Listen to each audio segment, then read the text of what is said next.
कहते कोटि जन्म तप तपे ज्ञान बिन कर्म झरें जे, ज्ञानी के छिन माही त्रिगुप्ति ते सहज डरें ते। और सबसे बड़ी विशेषता यह है कि करोड़ों बार जन्म लेकर के तपस्या करने पर भी अज्ञानी जीव अपने कर्मों को नष्ट नहीं कर पाता। प्रॉपर नॉलेज ना हो तो हम अपना काम आसानी से नहीं कर सकते, भले ही हम कितना ही करें, लेकिन हमारा प्रॉपर नॉलेज नहीं है, इसलिए हम अपनी उस काम को उल्टा पुल्टा कैसे भी करके टाइम और एनर्जी दोनों वेस्ट करते हैं, लेकिन हमें कोई रिजल्ट्स नहीं मिलते। वही इसमें कह रहे हैं कि करोड़ों जन्म में तपस्या करके भी और उतने कर्मों की निर्जरा नहीं कर पाता है अज्ञानी, जितना कि ज्ञानी जीव क्षण भर में त्रिगुप्ति दें, अर्थात मन वचन काया की एकाग्रता के द्वारा। यहाँ पर मन वचन काया की एकाग्रता का नाम गुप्ति है। मन वचन काया तीनों का निरोध कर दिया या उनको एकाग्र कर दिया है, ऐसे गुप्ति के द्वारा सहज ही डरे हैं, अर्थात सहज ही नष्ट हो जाते हैं। ये किसका काम है? ज्ञान का काम, सम्यक ज्ञान। हम ज्ञान पूर्वक, मिथ्या ज्ञान पूर्वक तपस्या करते हैं तो हमें लाभ नहीं है। यहाँ पर आशा ये है कि मिथ्या ज्ञान पूर्वक किया गया तप हमें कर्मों की निर्जरा में सहयोगी नहीं होता, लेकिन सम्यक ज्ञान के द्वारा किया गया तप हमारे लिए बहुत आसानी से कर्मों की निर्जरा में सहयोगी है। तो निर्जरा किससे हुई? तपस्या से निर्जरा हुई। लेकिन तपस्या के साथ अगर समीचीनता ज्ञान की है तो ही वो तपस्या हमारे लिए काम में आएगी। पर सामान्य रूप से कथन करने में क्या आएगा कि ज्ञान के द्वारा हुई है। पर खुद लिख रहे हैं कोटि जन्म तप तपे ज्ञान बिन कर्म झरे, और ज्ञानी के छिन माही त्रिगुप्ति ते। तीन गुप्तियां भी तो तपस्या ही है। मन वचन काया की एकाग्रता रूप जो तपस्या है वो तो ध्यान में ही हो सकती है, ध्यान में ही होगी। गुप्ति तो मैंने मन वचन काया की क्रिया का निरोध कर देना, इसका नाम गुप्ति है। अपने आप को अपने में ठहरा देना, सब तरफ जाती हुई एनर्जी को हमने अपने में रोक लिया, ये गुप्ति। गुप्त हो गए मतलब अपने में ठहर गए, लीन हो गए। तो तीनों की मन वचन काया की जो एकाग्रता है उसके और सम्यक ज्ञान के साथ में जितने कर्मों की निर्जरा एक ज्ञानी जीव क्षण भर में करता है, उतनी कई जन्मों में भी अज्ञानी जीव नहीं कर पाता। इसलिए ज्ञान का महात्म यहाँ पर विशेष है। मुनि वृद्धार अनंत बार ग्रीवक उपजायो, पे निज आत्म ज्ञान बिना सुख लेस न पाए। और इतना ही नहीं, इस ज्ञान के अभाव में, सम्यक ज्ञान के अभाव में, जहाँ सम्यक ज्ञान है वहाँ सम्यक दर्शन भी है, ये अपन ध्यान रखें हैं। इसलिए कह रहे हैं कि जहाँ सम्यक दर्शन और सम्यक ज्ञान, इन दोनों के अभाव में जब जब भी हमने चारित्र लिया है और मुनि धर्म का भी पालन किया है, महाव्रतों को भी पालन किया है, महाव्रतों को पालन करके कहाँ तक गए हैं? जो देवों में ग्रैविक की अवस्था हो सकती थी वहाँ तक हम चले गए, लेकिन इसके बाद भी जो हमें सुख मिलना चाहिए था मोक्ष का, वो सुख नहीं मिल पाया। हम मोक्ष सुख से फिर भी वंचित रहे। हमने स्वर्ग के सुख तो पाए जितने पाए जा सकते थे, पर हमारा अल्टीमेट एम तो वो नहीं था स्वर्ग के सुख पाना। इस दृष्टि से तो हमारा प्रयत्न व्यर्थ ही गया, हमारे व्रत नियम संयम व्यर्थ गए, क्योंकि उनसे हमें जो प्राप्त करना था वो प्राप्त नहीं कर पाए हैं। अगर हमें समीचीन ज्ञान होता तो हम उन्हीं व्रत नियम संयम के द्वारा उस मोक्ष सुख को भी प्राप्त कर लेते। यहाँ पर आशय ये है निज ज्ञान, क्योंकि ज्ञान तो वही है जो कि स्वपर प्रकाशक है। अपने आत्मा को और समस्त पर पदार्थों को बताने वाला ज्ञान मुझे नहीं था, या उसको सामान्य रूप से कहें कि मुझे अपने ही आत्मा का ज्ञान नहीं था और सब दुनिया भर का तो मुझे ज्ञान था, आचरण भी मैंने पालन किया, लेकिन इसके द्वारा मुझे कोई सुख मिला तो, लेकिन कौन सा मिला? स्वर्ग का सुख मिला। इस लाइनों को लोग अलग ढंग से भी प्ररूपित करते हैं। क्या रखा है मुनि बन करके तपस्या करने में? देखो तो मुनि बन करके अनंत बार तपस्या करी, तब भी अपने आत्मा के ज्ञान के बिना, और हमें सुख तो मिला नहीं। ऐसा प्ररूपण करके हम व्रत नियम संयम के प्रति अवज्ञा भी ला सकते मन में। लेकिन हमें क्या करना है? हमें ये करना है कि देखो व्रत नियम संयम का पालन करके भी और हमें सुख नहीं मिला, अरे कहीं हमारी भूल रह गई। व्रत नियम संयम पालन करने से तो सुख ही मिलता है, लेकिन आत्मा के ज्ञान पूर्वक व्रत नियम संयम का पालन करो तो सच्चा सुख मिलता है। अकेले व्रत नियम अज्ञानी जीव भी पालन करे तो कैसे उसको सुख मिलेगा? इसमें तो त्रिगुप्ति का जो सब अर्थ है वो तो मन वचन काया की एकाग्रता, महाव्रति को ही त्रिगुप्ति होगी। मन वचन काया का निरोध तो जिसने बाह्य में समस्त पाप कर्मों का, 5 पापों का त्याग कर दिया है, अंतरंग में भी जिसने वीतराग भाव को धारण किया है, वही गुप्ति कर सकता है। कर सकता है। तो इसलिए ये कहना कि गत नियम कोई मतलब नहीं रखते हैं तो कोई मतलब ही नहीं होगा। लेकिन अगर ऊपर की जो 2 लाइनों को अलग कर दें और नीचे वाली पढ़ें तो क्या लगेगा? उसका अर्थ ऐसा निकल आता है। पढ़ते ही हैं अलग अलग, जबकि लिखने वाले ने 4 लाइनें एक साथ लिखी हैं कि देखो हम कहना ये चाह रहे हैं कि जब भी मोक्ष सुख मिलेगा वो व्रतों के साथ, गुप्ति के साथ मिलेगा, लेकिन उसमें से ज्ञान नील नहीं होना चाहिए। ज्ञान भी उसके साथ होना चाहिए, क्योंकि जब ज्ञान नहीं रहता है और हम गुप्ति का भी पालन कर लेते हैं, मुनि बन जाते हैं, फिर भी हम स्वर्ग का सुख भर पा पाते हैं, मोक्ष सुख नहीं पा पाते। ये हमें बताना चाह रहे हैं वो। इसलिए कोशिश ये करो कि आत्मज्ञान पूर्वक व्रत नियम संयम को धारण करके और उस मोक्ष सुख को पाओ। अकेले आत्मज्ञान से नहीं मिलने वाला और अकेले व्रत नियम संयम से नहीं मिलने वाला है, दोनों के एक साथ होने पर ही हमें वो सुख प्राप्त होने। इस तरह किसी भी लेखक का एक बहुत बड़ी विशेषता होती है कि वो मैसेज तो कन्वे करता ही है, उसके साथ साथ हमें कुछ हिदायतें भी देता है।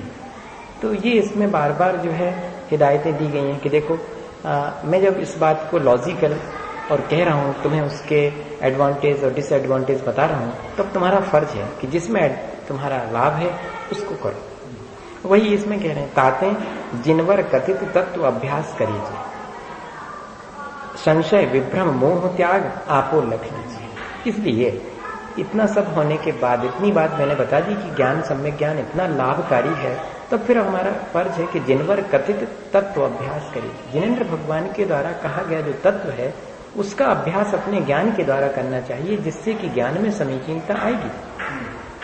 तो 2 चीजें हो गई कि वो जो सम्यक ज्ञान है वो तो अपने आप को जानने का मुख्य, अपने को जानना ही वास्तव में सम्यक ज्ञान है, लेकिन उस अपने को जानने के लिए, अपने आत्मा को जानने के लिए हमें जिनेंद्र भगवान के द्वारा कहा हुआ तत्व का भी अभ्यास करना पड़ेगा। वो बाह्य कारण बनेगा, अंतरंग में हमारे आत्मा को जानना मुख्य तो वही है। आत्मा तो जब जान पाएंगे जब बाहर का कुछ ज्ञान होगा। हाँ, बाहर से हमें उस आत्मा के बारे में जो आउटलाइन मिलेगी उससे फिर हम इसको, लेकिन यहाँ दोनों चीज का इशारा कर रहे हैं कि ऐसा ना हो कि हम सिर्फ बाहर का ही ज्ञान प्राप्त कर लेंगे और अपने आत्मज्ञान से तक न पहुंच पाए। तो इसलिए कह रहे हैं कि जिनवर कथित तत्व अभ्यास तो करना है जिनेंद्र भगवान के द्वारा कहे गए तत्व का, लेकिन काहे के लिए करना है? संशय विभ्रम मोह त्याग आपो लख लीजिए। उस ज्ञान के द्वारा हमें अंततः अपने आत्मा का ही ज्ञान प्राप्त करना है। आत्मज्ञान ही, ये जो बाह्य ज्ञान है उसका हमें कहना चाहिए क्यों हम बाह्य ज्ञान प्राप्त करना चाह रहे हैं, उसका अल्टीमेट एम क्या है? हमारा अपना आत्मा का ज्ञान। जितना भी शुद्ध ज्ञान है वो हमारे आत्मज्ञान के लिए है। जिनेंद्र भगवान के द्वारा कहा गया जितना भी स्क्रिप्ट है वो सब अल्टीमेटली किस चीज के लिए है? हमारे अपने आत्मज्ञान के लिए। और आत्मज्ञान के बिना चाहे कितना भी ज्ञान हो, कहते वो ज्ञान व्यर्थ। इसलिए संशय विभ्रम और विमोह ये 3 चीजें होती हैं।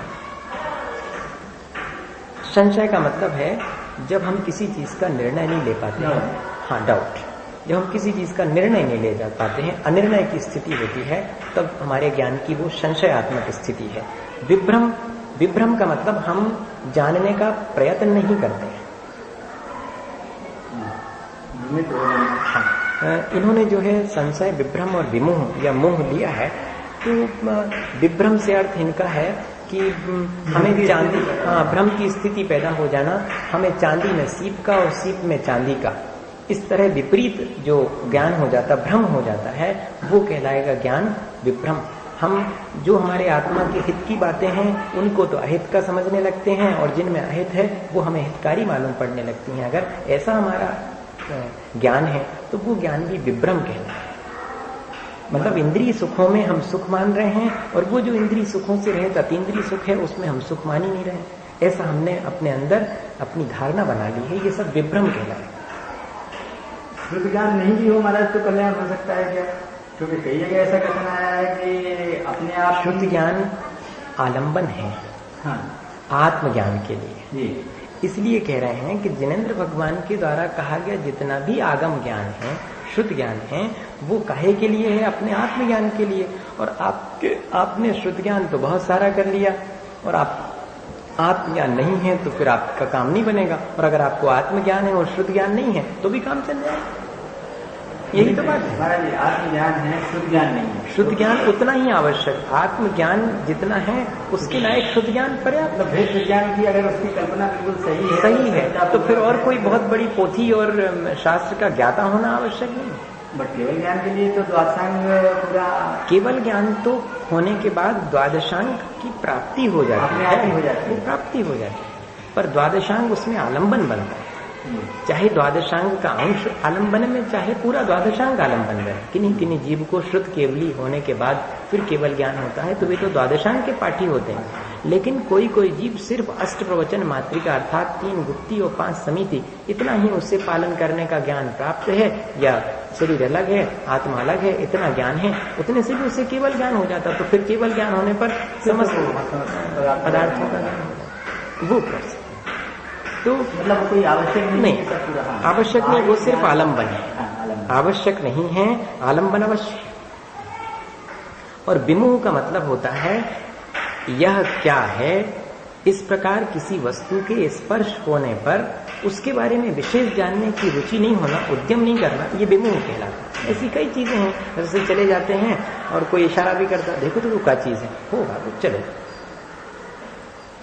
पैर में। हाँ, मैंने हमने उसके जानने के लिए प्रयत्न ही नहीं किया। हाँ, कांटा रास्ते में गड़ गया, कुछ चुभासा, क्या पता क्या था भाई, क्या पता क्या था, चलो आगे। ये उसको हमने इग्नोर करें, माने ज्ञान के लिए प्रयत्न नहीं करना, ये विमोह कहलाता है। तो इस तरह संशय माने डाउट और विभ्रम मतलब विपरीत में भरोसा कर लेना, जो जैसा नहीं है उसको वैसा मान लेना। और विमोह मतलब प्रयत्न ही नहीं करना उस चीज को जानने का। ये सब जो है अज्ञानता के लक्षण हैं। इसलिए कह रहे हैं कि इन तीनों चीजों को हटा करके और अपने आत्मा का ज्ञान प्राप्त करना चाहिए। तभी हमें जिनेंद्र भगवान के द्वारा कहा गया जो ज्ञान है वो मदद कर सकता है।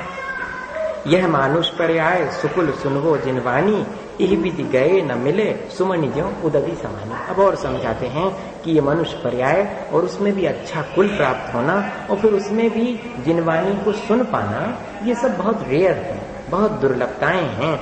और अगर एक बार हम इन अपनी दुर्लभताओं से लाभ नहीं ले पाए तो फिर हम चूक गए, तो फिर ये चीज हमें प्राप्त नहीं होगी। उदाहरण देते हैं कि जैसे किसी को चिंतामणि रत्न मिल गया कि जिसके सोचने मात्र से सब काम हो जाते हैं, और वो व्यक्ति उस चिंतामणि रत्न को जो है समुद्र में फेंक दे, तो समुद्र में गिरा हुआ चिंतामणि रत्न फिर हाथ में नहीं आता, बहुत मुश्किल से हाथ में आता है। इसी तरह 84 लाख योनियों में मनुष्य पर्याय 84 लाख योनियों में मनुष्य पर्याय बड़ी मुश्किल से प्राप्त होती है, और उसमें अगर हमने उसको वेस्ट कर दिया तो फिर से हमें उसे खोज पाना बहुत मुश्किल है। ये उदाहरण दिया उसने। धन समाज गजबाज राज तो काज न आवे, ज्ञान आपको रूप भय फिर अचल रहावे। तास ज्ञान को कारण स्वपर विवेक बखानो, कोटि उपाय बनाए भव्य ताको उड़ान। अल्टीमेटली उसे सम्यक ज्ञान की तरफ प्रेरित कर रहे हैं, बार बार समझा रहे हैं कि और बाकी चीजें हमारे अपने जीवन में उतनी लाभप्रद नहीं होती। क्यों? धन है, समाज है, गज मतलब हाथी है, बाज मतलब घोड़ा है, राज मतलब हमें जो बाह्य वैभव मिला है, वो सब हमारे काम नहीं आते हैं। काम क्या आता है? ज्ञान आपको रूप है। अगर स्वरूप को प्राप्त कराने वाला सम्यक ज्ञान हमारे पास में है तो फिर वो कभी नहीं छूटता, और ये सारी चीजें तो प्राप्त होती हैं और छूट जाती। क्या अर्थ हुआ? ज्ञान आपको रूप भय, अपने आत्मा को जानने वाला जो सम्यक ज्ञान है, अगर वो हमें प्राप्त हो जावे तो फिर वो हमेशा रहता है, वो कभी नहीं छूटता। और ये जो धन समाज इत्यादि बाह्य चीजें हैं, ये तो मिलती भी हैं और कई बार छूट भी चुकी हैं। हम इनको कई बार अपने लिए प्राप्त कर चुके हैं और छोड़ भी चुके हैं। लेकिन एक बार यदि हम अपने आत्मज्ञान रूप सम्यक ज्ञान को प्राप्त कर लेवें तब फिर वो कभी छूटता नहीं है। तास ज्ञान को कारण स्वपर विवेक बखान। और उस ज्ञान का कारण क्या है? मुख्य तो अपने अपने और पर का भेद ही उस आत्मज्ञान का मुख्य कहना चाहिए लक्ष्य है, या कि वही कारण बन। आत्मज्ञान कैसे होगा? जब हम आत्मा और उससे पर पदार्थों को स्पष्ट जानेंगे तब हमें आत्मज्ञान होगा। ये मैं हूं और ये पर है, इस प्रकार का स्पष्ट ज्ञान होने पर ही उसी को आत्मज्ञान कहते हैं। भेद विज्ञान को ही आत्मज्ञान कह रहे हैं। यहाँ पर कोटि उपाय बनाए भव्य ताको और आनो, उसको संबोधन करते हुए कहते कि हे भव्य जीव, क्योंकि जिनवाणी सुनने वाला भव्य ही है। तो जिनवाणी सुन रहा है तो उसको कहते कि हे भव्य जीव, जैसे उपाय बने, करोड़ों उपाय क्यों ना करना पड़े, तुम एक बार जो है उसको अपने हृदय में धारण करो, उस भेद विज्ञान को अपने हृदय में। इस तरह से जे पूरब शिव गए जाहि अरु आगे जय हैं, सो सौ महिमा ज्ञान तनि मुनिनाथ कहे। एक प्रक्रिया और है, जब भी हम किसी चीज के बारे में कथन करते हैं तो एक शैली है कि उसकी प्रशंसा करें। तो जो अपन ने सम्यक दर्शन के बारे में अध्ययन किया था, तब सम्यक दर्शन की भारी प्रशंसा करी थी कि भाई इसके बिना तो कुछ भी नहीं। अब हम जब सम्यक ज्ञान की बात कर रहे हैं तो हम सम्यक ज्ञान की भी उतनी ही प्रशंसा करेंगे। हाँ, उतनी ही प्रशंसा करेंगे। कल हम सम्यक चारित्र को पढ़ेंगे तो हम उसको भी महत्व देंगे। हम तीनों को महत्व दे रहे हैं। कोई ये ना समझे कि सिर्फ इसमें से कोई एक ही महत्वपूर्ण है, तीनों ही महत्वपूर्ण। अगर हमने सम्यक ज्ञान की प्रशंसा की है तो अल्टीमेटली वो सम्यक दर्शन की ही प्रशंसा है, और सम्यक दर्शन की प्रशंसा की है तो वो सम्यक ज्ञान और सम्यक चारित्र की प्रशंसा है। एक माने एक की प्रशंसा में तीनों की प्रशंसा छुपी हुई है, क्योंकि अकेले एक से मोक्ष नहीं होता है। ये हमें ध्यान रखना है कि कोई ये ना समझ ले कि सम्यक दर्शन से ही मोक्ष होता है या सम्यक ज्ञान से ही मोक्ष होता है। अब इसमें यही बात कह रहे हैं कि जो पूर्व में शिव अर्थात मोक्ष गए हैं और आगे भी जो लोग मोक्ष को प्राप्त करेंगे, तो सब महिमा किसकी है? ज्ञान की है। ऐसा मुनिनाथ अर्थात खुद जिनेंद्र भगवान ने कहा। तो सिर्फ अकेले ज्ञान की महिमा हो गई तो क्या करें? हम सम्यक दर्शन सम्यक चारित्र को प्राप्त ना करें? कितनी ज्ञान में दोनों समाये हुए। इस तरह इस बात को अपन यहाँ समझेंगे कि यहाँ ज्ञान की महिमा से आशय है मोक्ष मार्ग में सम्यक दर्शन ज्ञान चारित्र तीनों ही आवश्यक हैं। तीनों की यहाँ महिमा गाई जा रही, पर वास्तव में आत्मज्ञान ही या भेद विज्ञान ही माने प्राप्ति में उपायभूत है। ज्ञान को अगर केवल ज्ञान लें तो केवल ज्ञान तो सम्यक दर्शन ज्ञान और चारित्र तीनों के मिलाने के बाद ही होगा। वो तो उसका अल्टीमेट एम है, रिजल्ट है। हाँ, तो वो जब अगर ज्ञान को यहाँ पे अगर केवल ज्ञान से लें तो ये जो ज्ञान कहा गया है जिसकी महिमा मुनिनाथ ने ऐसी कही है, तो वो केवल ज्ञान है। तो केवल ज्ञान में सम्यक दर्शन सम्यक ज्ञान और सम्यक चारित्र तीनों का समन्वय जब तक नहीं होगा तब तक हो ही नहीं। अगर हम यहाँ पर केवल ज्ञान अर्थ लें तो वो मंजिल हो जाएगी। यहाँ बात कर रहे हैं मार्ग की बात, इसलिए हमें मार्ग में तो सम्यक ज्ञान ही लेना पड़ेगा कि जब हम अपने मोक्ष को प्राप्त करते, मोक्ष में केवल ज्ञान है वो अलग बात है, और केवल ज्ञान या मोक्ष पाने के लिए मुझे क्या करना पड़ा? सम्यक ज्ञान।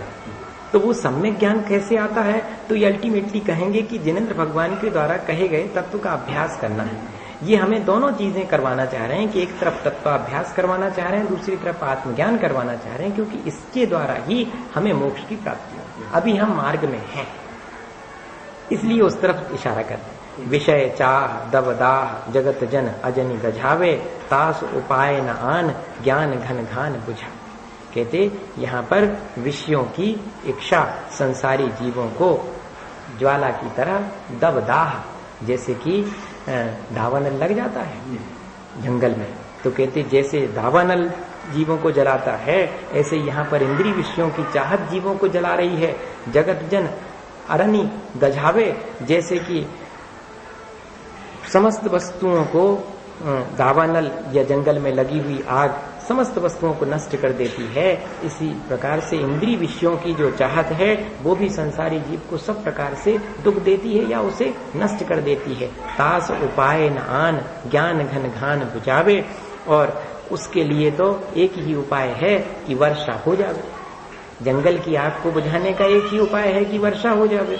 घन घान मतलब बादल, घने घने बादल।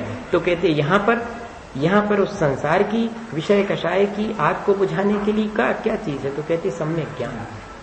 क्योंकि हम जब शास्त्र के माध्यम से और 4 बातें अपने कल्याण की सीखते हैं तो मन को शांति मिलती है। तो बाह्य में वो जो श्रुत ज्ञान है वो भी हमें शांति देता है, और अगर उस श्रुत ज्ञान के माध्यम से हम अपने आत्मा को का ज्ञान प्राप्त कर लें तब तो फिर हमें सुख है ही। वो सम्यक ज्ञान किसका काम करता है? कहते बादल के समान काम करता है उस दावानल के अग्नि के बुझाने की। पुण्य पाप फल माहि हरक विलको मत भाई, यह पुद्गल पर्याय उपज बिन से थिर भाई। यहाँ पर कहीं कहीं पर थिर थाई भी है और थिर नाही भी है, दोनों अपन अर्थ समझ लें, दोनों में कहीं कोई ज्यादा फर्क नहीं है। लाख बात की बात यही निश्चय और लाओ, तोरी सकल जब दंड पंद निज आत्म ध्यान। अब अंत में जो है और मैसेज दे दिया, मैसेज तो दे ही रहे हैं और प्रेरणा दे दी कि पुण्य पाप फल माहि। यहाँ संसार में पुण्य और पाप इन दोनों के शुभ या अशुभ फल प्राप्त होते हैं। पुण्य के उदय में हम हर्षित हो जाते हैं, जब पाप का उदय होता है तो हम बिलखने लगते अर्थात विषाद में पड़ जाते हैं। तो इन दोनों चीजों से बचो। ज्ञान वास्तव में वो है जो कि हमें इस कर्म के उदय में भी समता धारण करने के लिए प्रेरित करे। तो अब वो चीज वहां प्रैक्टिकेबल क्या है ये बताना चाह रहे हैं कि प्रैक्टिकेबल तो ये है कि अगर आपने ज्ञान प्राप्त कर लिया है तो कसौटी है उसकी कि अब आप अपने पुण्य और पाप के फल में जरा समता धारण करो, हर्ष विषाद मत करो, वरना तुम्हारा वो ज्ञान किस काम का। उस ज्ञान के माध्यम से पुण्य पाप के फल में हर्ष और विषाद नहीं करना, क्योंकि यह पुद्गल पर्याय उपज बिन से थिर नाही या थिर थाई। ये जो सुख और दुख रूप पर्याय है हमारे अंदर उत्पन्न होती है और नष्ट होती रहती है, तो उत्पन्न होना, नष्ट होना और द्रव्य का रहे आना, ये उत्पाद व द्रव्य तो उसका स्वभाव है। हम उसके उत्पन्न होने पर हर्ष करते हैं, कभी कभी नष्ट होने पर भी हर्ष करते हैं और उत्पन्न होने पर भी हर्ष कर लेते हैं। उत्पन्न हमारे मन की पर्याय उत्पन्न होती तो हर्षित हो जाते, हमारे मन की उत्पन्न नहीं होती तो हम दुखी हो जाते हैं। तो हर्ष और विषाद जो है ना उत्पत्ति और विनाश में मानने की आवश्यकता नहीं है। हर्ष और विषाद तो जो है उत्पत्ति और विनाश की अपेक्षा से ही बनता है। अगर हम वस्तु की ध्रुवता को देखें तो हमें हर्ष विषाद नहीं करेंगे। एक उदाहरण दिया इसके लिए कि एक राजा के एक बिटिया है और एक बेटा है। बिटिया चाहती है कि उसे कुंडल बन जाए कान के, और राजा के पास तो एक मुकुट है। तो राजा उसकी इच्छा पूरी करने के लिए अपने सोने के मुकुट को तोड़वा करके और कुंडल बनवा रहा है। तो राजकुमार दुखी है कि मुकुट उसे चाहिए था, मुकुट मुझे मिल जाता, ये कुंडल तो बहन के लिए हैं। एक विषाद कर रहा है, एक हर्ष कर रहा है। राजा को हर्ष विषाद नहीं है, क्योंकि उनका सोना तो जो मुकुट में है सो कुंडल में है। पर्याय बदलने से कोई ज्यादा हमें फर्क नहीं पड़ता है। इसी तरह जो ज्ञानवान व्यक्ति है वो अपने आत्मा और बाह्य पदार्थों के स्वरूप को समझता है, इसलिए उनके उत्पन्न होने और नष्ट होने में भी समान भाव रखता है कि इससे मेरा सुख और दुख, इन दोनों के उत्पन्न होने और नष्ट होने से मेरा बिगाड़ नहीं होता है। मैं तो अपने आत्मा के ज्ञान में लीन रहूं, इसमें ही मेरा फायदा है, हर्ष विषाद न करूं। क्योंकि जब आत्मज्ञान से च्युत होते हैं तभी हम हर्ष विषाद करते हैं। कहते ना अपन की जानो देखो बिगड़ो मत। हम जानते देखते तो हैं, बिगड़ भी जाते हैं, वही हर्ष विषाद कर लेते हैं। हम उन क्षणों में अपने आत्मा से च्युत हो जाते। तो कहते कि लाख बात की बात यही निश्चय और लाओ।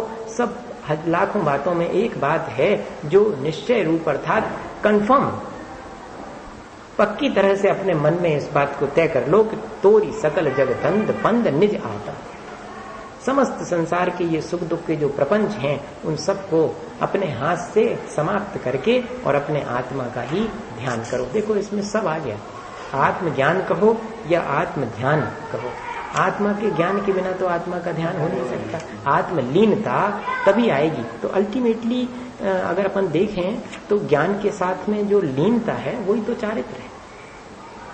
ज्ञान ही जब लीन हो जाता है अपने आप में तो वही चारित्र है, और ज्ञान ही जब सिर्फ अपने आप की प्रतीति करता है तब वही श्रद्धान हो जाता है, और ज्ञान जब ज्ञान को जानने लगता है तब वही ज्ञान कहलाता। ज्ञान ही श्रद्धान रूप हो जाता, ज्ञान ही आचरण रूप हो जाता, और ज्ञान ज्ञान रूप तो है ही।